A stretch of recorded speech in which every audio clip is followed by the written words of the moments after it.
অসুস্থ হলে সবাই খাবার দাবার ছেড়ে দেয়, আর আমি ক্রেভিংসের ঠেলায় মুখটাকে সামালি দিতে পারছি না। বলেন তো আমার কি হবে?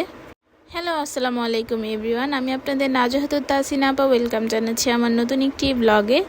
যত অসুস্থ হই না কেন, সংসারের কাজ তো আমারই করতে হবে, তাই অলসতা না করে সকাল সকাল ঘুম থেকে উঠে এখানে আমি আলু ভাজি করে নিচ্ছি আর অপর পাশে রুটি ভেজে নিচ্ছি।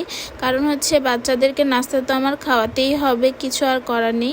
জীবন তো কোনো কিছুর জন্যই থেমে থাকবে না, জীবন তো বুঝবে না আমি অসুস্থ কিনা। তাই সকালে ঘুম থেকে উঠে আমার যাবতীয় কাজগুলো গুছিয়ে নিয়েছি, প্লাস রান্নাও করতে হবে, কারণ সেই দিন আসলে কোনো কিছু ম্যানেজ করা ছিল না। ম্যানেজ করা থাকলে হয়তো রান্নাটা করতাম না।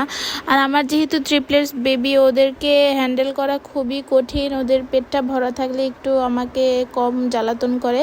তো সকালে নাস্তা টাস্তা খেয়ে অপর সাইডে আমি রান্নাটাও বসিয়ে নিয়েছি। তো এখানে মাছ ভেজে নিয়েছি, এখন মশলাগুলো কষাচ্ছি।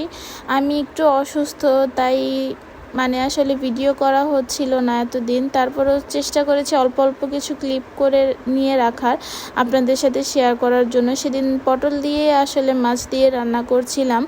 তো তরকারি কষানো হয়ে গিয়েছে, এখন আমি পরিমাণ মতো ঝোলের পানিটা দিয়ে দিয়েছি আর এখানে মাছগুলো দিয়ে দিলাম আস্তে আস্তে। আর একটা ভাজা মাছ রেখেছি বাবুদের জন্য খাওয়ার জন্য।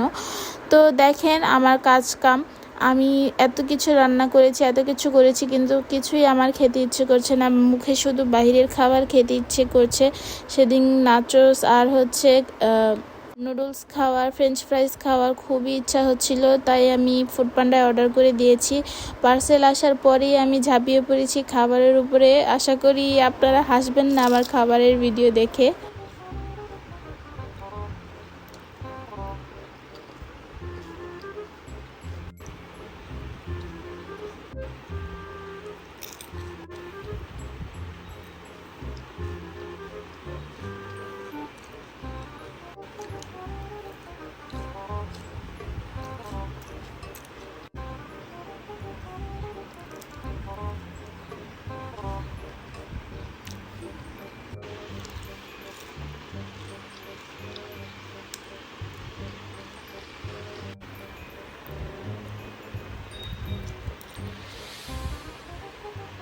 এখন আমার মুখটাকে একটু সামাল দেওয়া দরকার, কিন্তু মুখটাকে সামালিয়ে দিতে পারছি না। কি যে করব বলেন, কি যে হবে আবার।